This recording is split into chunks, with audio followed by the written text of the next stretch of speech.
Yo, what's going on? It's Kirk Rich here for the They Cloned Tyrone reaction. All right. So if you haven't already, like, comment, subscribe, share this post. It's going to be pretty cool. All right. And if this is your first time coming to the channel, welcome for those return viewers.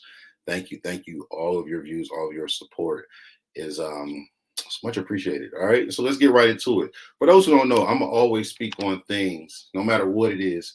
It's going to circle around to a wealth mindset, investment mindset, and overall mindset. Okay. So They Clone Tyrone is near and dear to me because I'm from an area that that operation that happened in They Clone Tyrone would have definitely taken place in.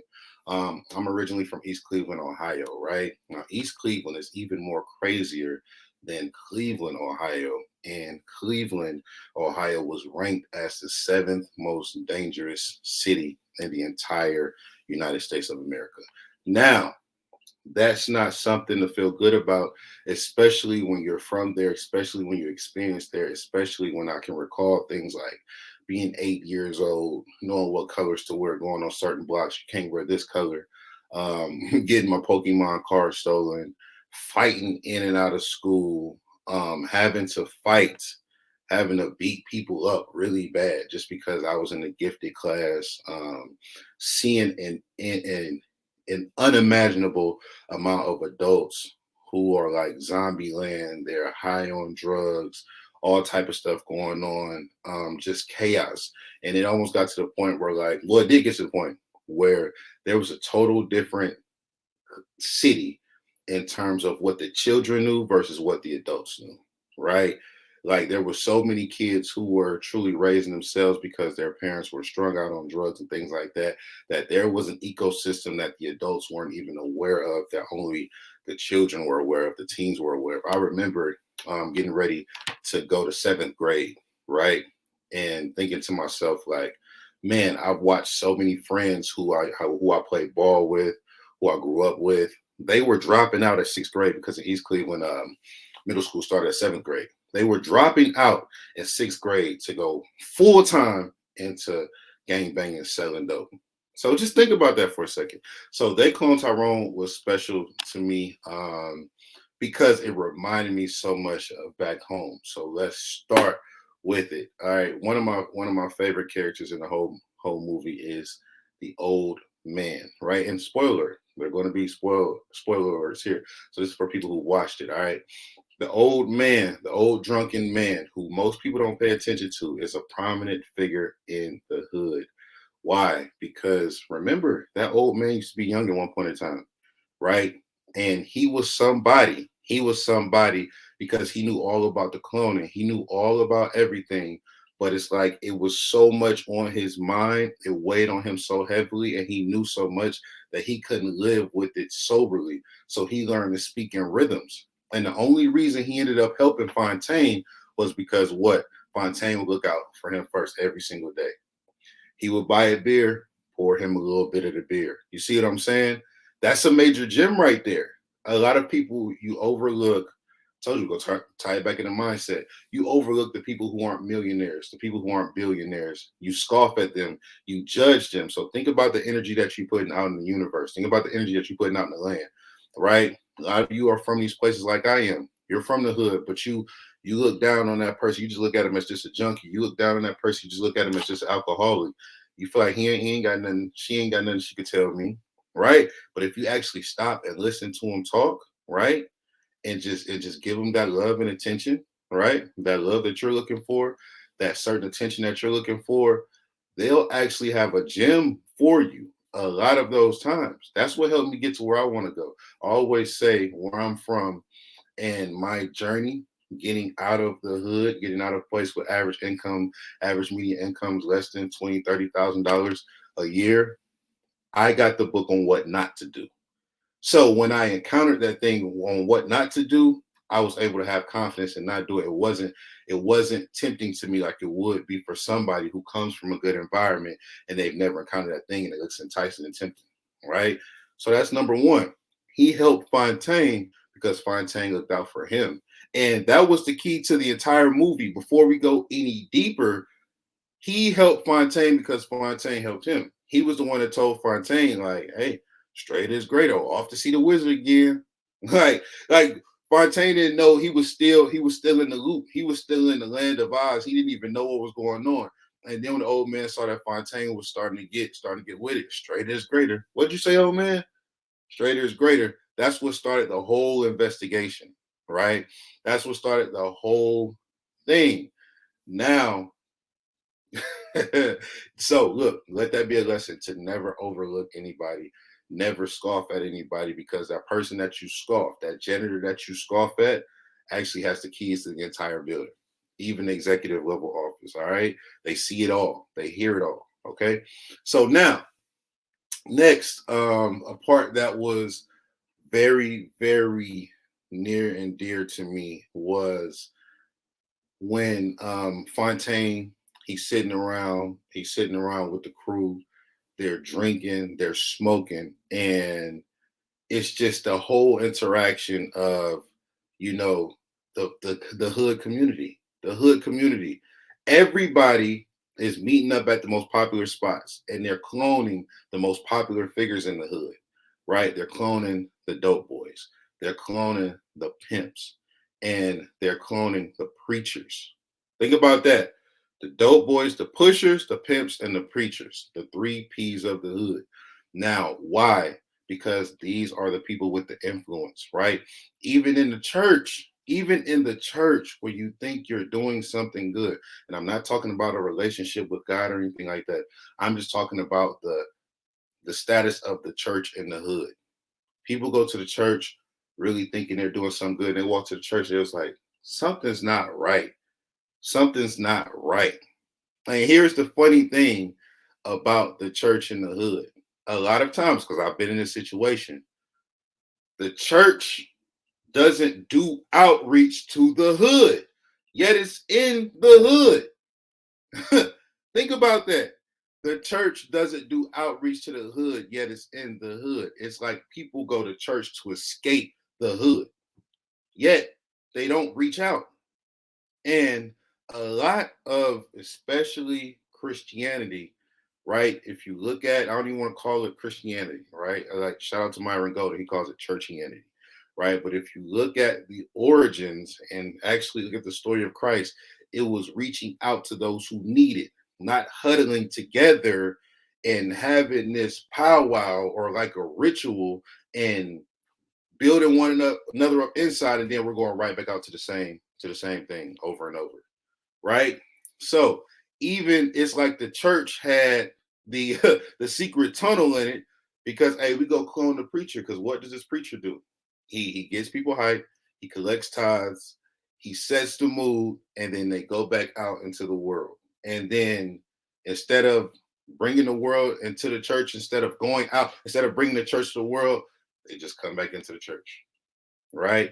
So you clone the preacher, right? Because guess what? It's setting a routine. Setting a routine. You're not really making any change when you do that. Think about that. That's why they clone the preacher, because as long as you get the people saying, hey, you got to get this experience here, we're not going to bring it out there. Guess what? Now it's a routine. You got a routine. Okay. Then think about it this way. Why do you clone a dope boy? Because hey, we need as many of you doing what you're doing. You already poisoning the community. That's why the guy who was working for the man, Kiefer Sutherland's character, he told Fontaine, hey, you're a patriot. You're a hero in my eyes. You're Captain America. He told him that as a dope dealer, because it's like, you're doing our job for us. Yeah, we're poisoning them with the perms. We're poisoning them with the chicken. Everybody's laughing when they eat the chicken, just forgetting about their problems. People are relaxing. The women are relaxing when they get the relaxer in their head. Think about that. They stop pushing. They stop thinking about how to get forward, how to move ahead. They just relax when they get the relaxer.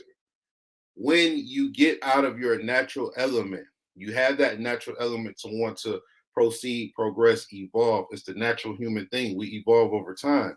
But you get that thing that makes you want to relax and stay stagnant. Stay stagnant. You see what I'm saying? So now the whole experiment was, let's see, like everything, everybody else in the suburbs and things like that, people are evolving. They're moving towards peace. But let's have a control group in the hood where they stay stagnant over time, and let's just see. So let's keep them stagnant and entertained.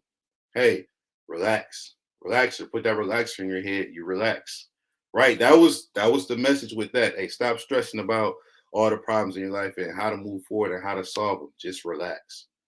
Then go eat some of this chicken. Go laugh. Go be entertained instead of thinking about how to move and get ahead. Because if you really have that same thought process, you're going to look around and notice everything that's wrong with the hood, and you're going to want to fix it. But here's this chicken.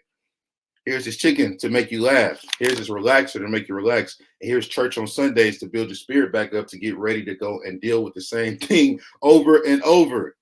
It's genius. It's genius, right? And then when we talk about Fontaine, and just the scenes, this is the most powerful scene. This is one of the most powerful scenes in the movie right here, right? When Fontaine realizes that he's a clone. He realized that he's a clone, and the guy says Olympia Black, and he realized that he has no control over what's going on, right?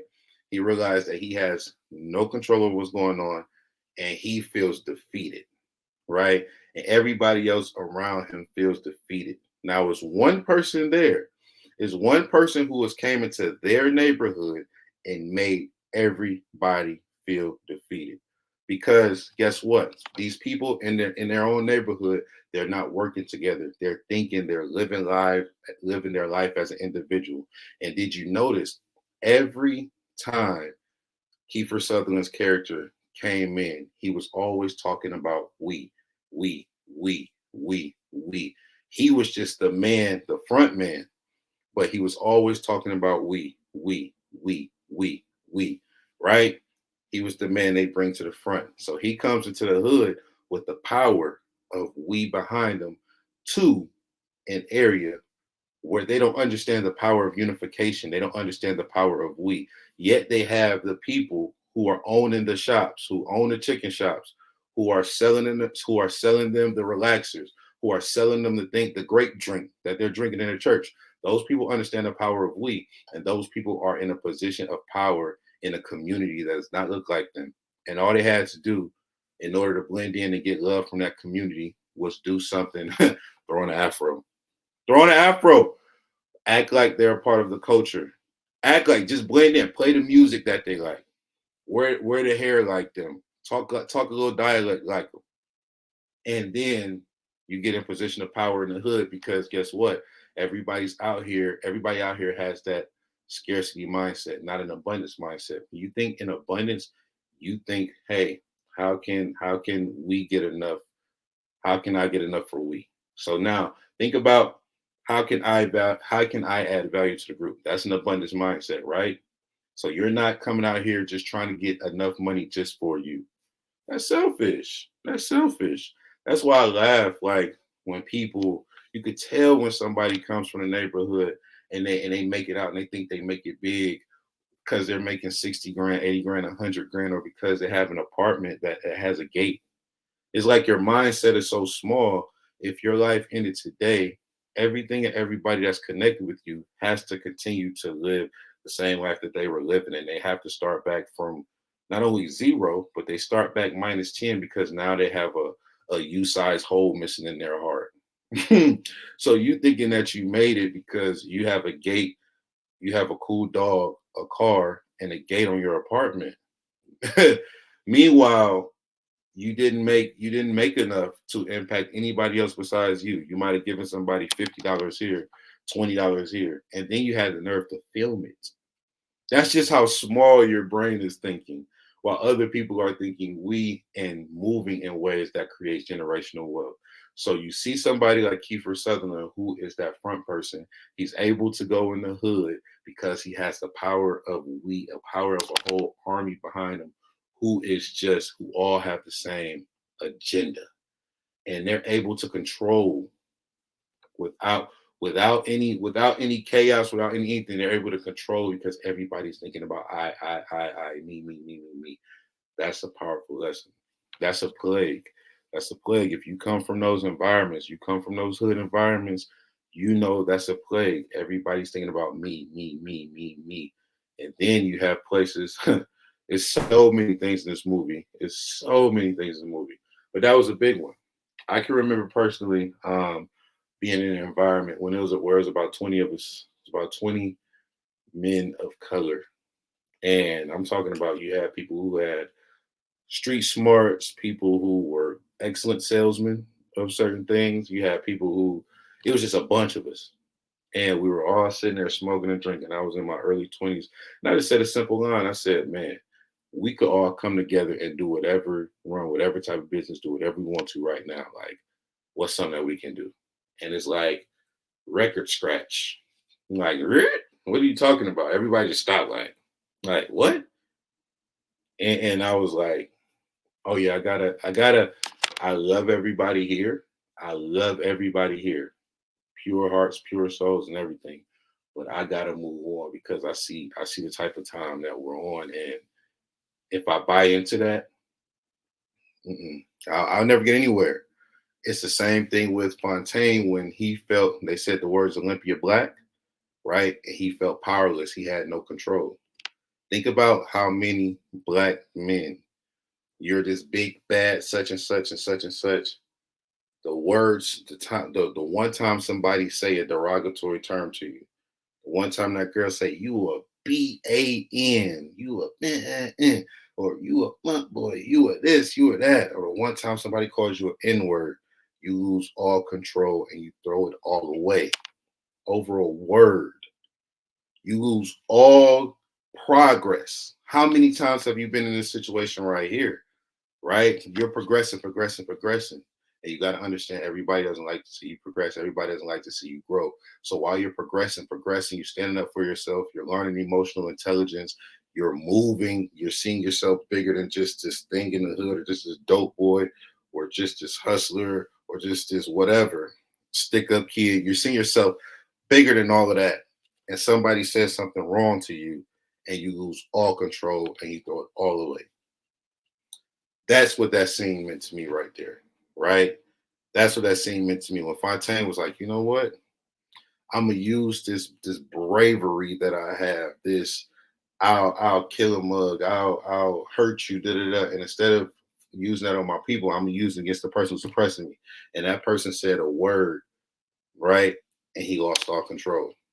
He lost all control to the point he wanted to harm himself, right? Because at the time he wasn't equipped with the knowledge to know how to fight with this. He was so used to turning that gun on his own or harming his own. He wasn't equipped with this right here, right? Then that's powerful.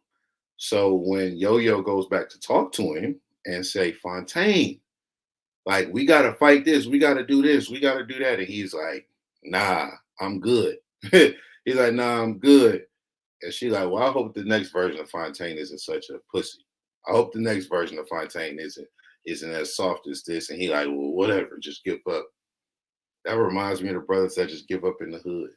That just give up. You have all the talent in the world. You have all the goals in the world. You have all the ambitions in the world. But instead of you living out your goal, you contract your goals. You contract your dreams. You downsize your vision to fit where you at right now. So you might be supposed to be in the league, right? You might supposed to be in the league somewhere. Or matter of fact, you're supposed to be an executive somewhere, but you out trying to build a drug organization, or you out leading a robbery ring, or you out you the one that's game planning breaking in cars, or instead of going to school because they told you that school wasn't for you and school wasn't cool, and you felt like because you didn't naturally have everything that you needed to finish, that is no reason for you to start. Oh, ooh, I hope that didn't go over somebody's head. Hope that didn't go over somebody's head. Because you didn't have everything that you felt that you need. You didn't have everything naturally that you need to finish. You didn't even start. What does that even mean, Kirk? That means I'm gonna give you a sports analogy, right? You play basketball. You nice with it. You nice with it. You've been playing since a youngin'. You just naturally good. You go out there and score 20 points, right? And you've never watched film a day in your life. So you go up against a team, and that team isn't as good as you naturally. But what you don't know is they've just been studying you and watching film. Oh, they've been studying you and watching film. So they know your moves. You don't even have the technology to watch film. You don't even have the support to watch film because nobody's come to your game and filmed it. You're just naturally gifted, right? So the minute you go against this team and you lose and you can't stop them, you get discouraged because you don't have everything that you need to finish and excel. You don't even think of how can I get better? You don't even know where to go to find the wisdom. And the person who has the wisdom is often that old head that you overlook because he's a drunk, he's a wino, he's a he's a dope fiend, he's a whatever. Everybody else around you is just like, I don't know, they just better than us. When somebody will really tell you, all you need is a camera to go and film your games, film your practice, watch film of them. That's all you need, and now start to develop counters. We have people in our hood who give up instead of going to develop a counter. Instead of going to develop a counter move, a counter attack, they just give up and say, oh, game is over. It's not meant for me. So let me stick in my zone. Let me play my role. And that's what Fontaine was originally trying to do. Oh, I'm defeated. Because guess what? The other team has been watching film. The other team believes in studying. The other team believes in learning, right? And that's the sad part. And that's the part that's the mentality that plays a major role in the financial gap, because you believe in, let me just do the things that I naturally do. So guess what? You naturally keep hearing, you gotta go get a job.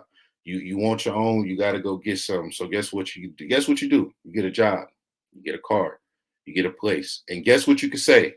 Me, my, I. Nobody could tell me what to do. This is my house. I got my own. Do you have your own? Me, my, I. Nobody could tell me what to do. I have my own. This is my car. This is my house. This is my this. And you literally brag about that. Guess what? If you have kids, those kids usually have to start over or they start one space. Just guess what? No, they started the same place that you started at.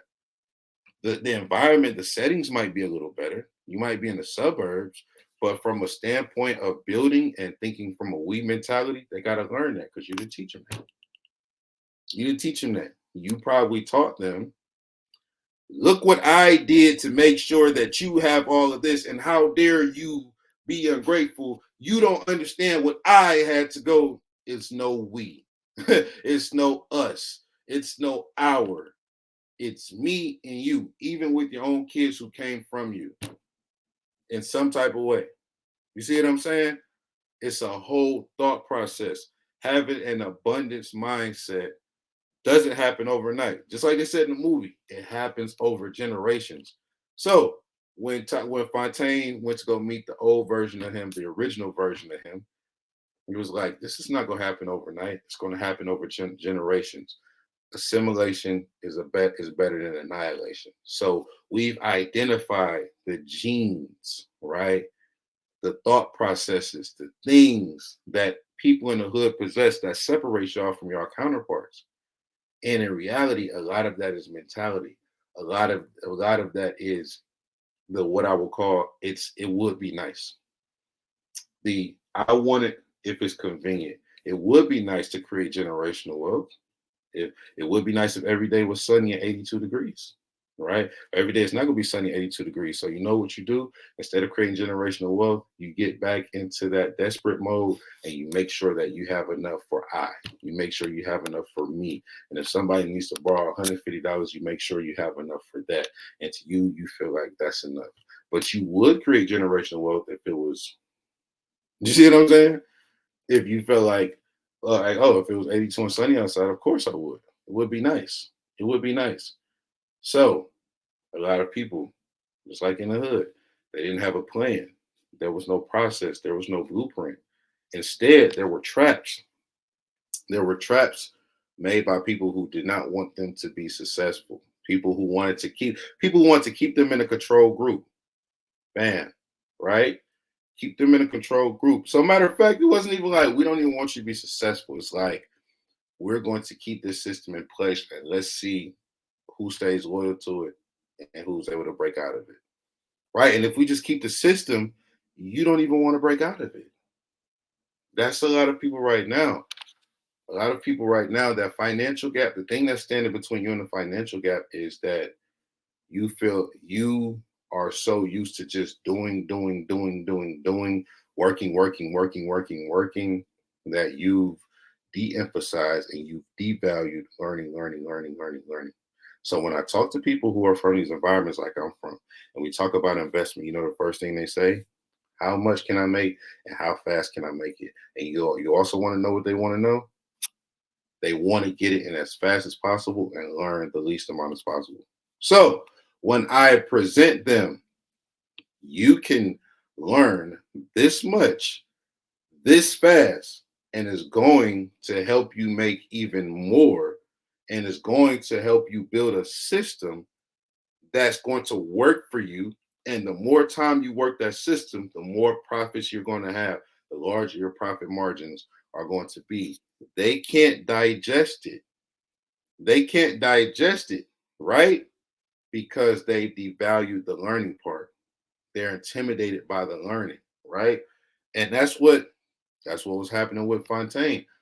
Big drug dealing, tough guy, so on, so forth. He was intimidated. He was intimidated at first to learn and learn more about what was going on. He was either ready to hop into action, and then when he got his first taste of what was going on, he wanted to retreat. He wanted to retreat. It took the woman, the woman who was in the hood, the one that you look at like a hoe, the one that you would devalue as well, the one that you say, hey, she devalues herself. The one who really, she was smart. She was an excellent mastermind, right?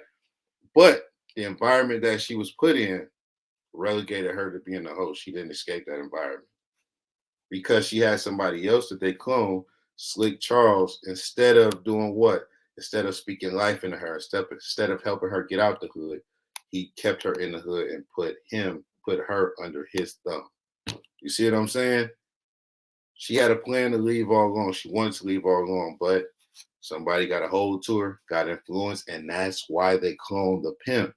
Because hey, you girl, hey, I'm gonna talk to you slick. I'm gonna manipulate you. I'm gonna talk to you good, and I'm gonna keep you right here under my thumb.